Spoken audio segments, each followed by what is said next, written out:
We had enough of the useless, unsolicited additions to our daily lives. I feel like I'm walking a 26-mile marathon with rocks on my back.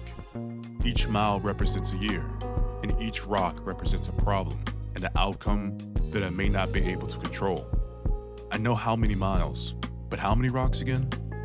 I assume you've heard that to become hard or to become a man, you have to put rocks in your book bag to make you strong. I don't know if the Army, SEALs, or Boy Scouts started this, but the culture sure did walk away with this one. I'm just imagining David Goggins trying to fit a rock like Stone Mountain in our book bags telling everyone to walk harder, while he's in the back being a caboose, and the rest of us are wallowing at the knees from this marathon we call life. Let's talk about those rocks while we're at it. What rock hasn't been thrown at us? The rock of high interest rate living and debt was thrown at our head. An inevitable continuance of the forever war in the Middle East with Iran was thrown at our knees. Potentially, full-blown UFO files could be thrown at our ankles, and all I have to ask is, are you still trotting? If you still are, then you could probably walk through the valley of the shadow of the death at this point. These rocks were thrown at us, put on our backs, but they just kept rolling off. That rolling off was letting go. Yes, letting go. The title of this writing is called Let Go, Then You Will Grow. Because to get where you want to go, you have to bear light and be light. Figuratively and literally. The name to the game, folks, is to subtract, not to add. Divide, not to multiply. That is what the dealer has dealt out. And that is what the cards have shown us. A spade is a spade, and we have to call it like it is. I've never seen anything heavy in the sky, a cloud, bird, or a bee. Even a plane has to let some things go if it's being weighed down. All those things are majestic as can be, that pleasurable side effect you get when you become light. I've received a lot in my life, but haven't been doing a lot of giving away. I've received the good news, I've received bad news.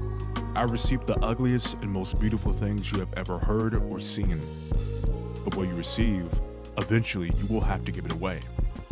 Hand-me-downs from a deceased parent, in return, you give them to the man above. Additionally, you get clothes and trust, a house or knee-deep debt that you can never get above water in. Inheritance can dice you up and slice you up better than Freddy Krueger. He would have made a fine butcher. Hopefully that debt I was talking about isn't your situation. Whoever reads or listens to this, we get way more from our parents than what we really think. Christians say we're made in the image of God, but I sure do look like my mom. Besides the looks, we inherit those lessons from youth that don't start to kick in until we're in our mid-20s. Let me say this, that inheritance for me kicked in recently big time, and at the right time. I'm not talking about money. I'm talking about those lessons my old man gave before my family had to give them to the sky, or the place where the pearly gates are located. My ex-best friend, old man, whatever you want to call it, didn't say much, but he did do much. Some things are better shown than told. My heart and my mind would only listen when I was shown those things where I've been told. My father loved to write his to-do list on a small post-it note in cursive. The finest piece of writing that you would expect to find in a glass bottle in the sand on a private beach in Rhode Island. I always marveled at it, but never got to tell him. The biggest lessons my father told me, though, is that the little things matter. So do the little things. The little things that do is right every day. Right big or right small, just right. I call this my letting go process or filtration process for my thoughts that move at 270 miles per minute. Like a morning coffee or a morning stretch. It's needed every day or every now and then. Stephen King has a bunch of shit on me though. I'm not writing 6 pages a day, but I do make sure to set time aside to write. I inherited writing from my father. He wasn't a journalist or a novelist. He just made writing look effortless to my eyes. And whatever I saw with those eyes, I sure did inherit it. As I said before, My letting go process to help me grow is getting these words in my head onto the screen. It's the only way I can grow as a writer. However you decide to spend your time, remember to let go. Put whatever has to be done today, this week, or this year in the chamber, cock it back, and let it go. All these plans and dreams, we have to get it knocked off our to-do list. The best way of marking off this to-do list is putting yourself in an environment that can harvest the product you want to be. What I personally call it is the environment to product theory.